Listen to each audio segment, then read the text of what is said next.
ആശാപ്രവർത്തകരുടെ സമരം അവസാനിപ്പിക്കാൻ കേന്ദ്രം ഇടപെടണമെന്ന് ആവശ്യപ്പെട്ടുകൊണ്ട് പാർലമെന്റിൽ പ്രതിഷേധവുമായി UDF എംപിമാർ. സമരം അനിശ്ചിതമായി തുടരുന്നത് കണ്ടില്ല എന്നടിക്കരുതെന്ന് KC വേണുഗോപാൽ ആവശ്യപ്പെട്ടു. മാസം 21,000 രൂപ ഉറപ്പാക്കാൻ കേന്ദ്രം ഇടപെടണമെന്നും UDF എംപിമാർ ആവശ്യപ്പെട്ടു.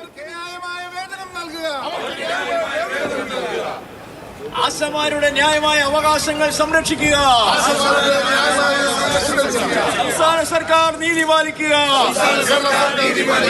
ആശാ വർക്കർമാരുടെ സമരം ഒത്തുതീർപ്പാക്കുക. കഴിഞ്ഞ 30 ദിവസത്തിലധികമായിട്ട് സമരം നടത്തുന്ന ആശാ വർക്കർമാരെ അവഹേളിക്കാനും അപമാനിക്കാനും ആ സമരത്തെ നിന്ദ്യമായ രീതിയിൽ കൈകാര്യം ചെയ്യാനുമാണ് സംസ്ഥാന സർക്കാർ ശ്രമിച്ചുകൊണ്ടിരിക്കുന്നത്. ഓരോ ദിവസവും അവരെ അപമാനിച്ചുകൊണ്ടിരിക്കുകയാണ്. സംസ്ഥാന സർക്കാർ കേന്ദ്ര സർക്കാരിനെ പഴികാരുകയാണ്. കേന്ദ്രമാകട്ടെ സംസ്ഥാന സർക്കാരിനെ പഴികാരുകയാണ്. ഫലത്തിൽ സമരത്തിന്റെ ആധാരമായി ഉന്നയിച്ച ആവശ്യങ്ങൾക്ക് പരിഹാരമുണ്ടാക്കാൻ ഒരു നടപടിയും കേന്ദ്ര സംസ്ഥാന ഗവൺമെന്റുകൾ സ്വീകരിക്കുന്നില്ല.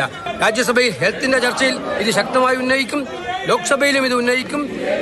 കേന്ദ്ര സർക്കാർ ഈ മെല്ലെപ്പൊക്ക നയം അവസാനിപ്പിക്കണം.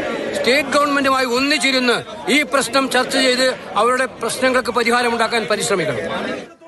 തീർച്ചയായും അങ്ങനെ സമരത്താൽ സ്ഫുടം ചെയ്ത ഒരു പാർട്ടിയും സർക്കാരുമാണ് ഈ സമരത്തെ വെറുപ്പോടുകൂടി കാണുന്നത്. കീടങ്ങളെന്ന് വിളിക്കുന്ന പാട്ട കൊണ്ട് അല്ലെങ്കിൽ പെട്ടികൊണ്ട് സാംക്രമിക രോഗം പരത്തുന്ന വ്യക്തികൾ എന്നൊക്കെ പാട്ട പിരിവ് നടത്തുന്നവർ എന്നൊക്കെ പറഞ്ഞ് ആക്ഷേപിക്കുന്നത്.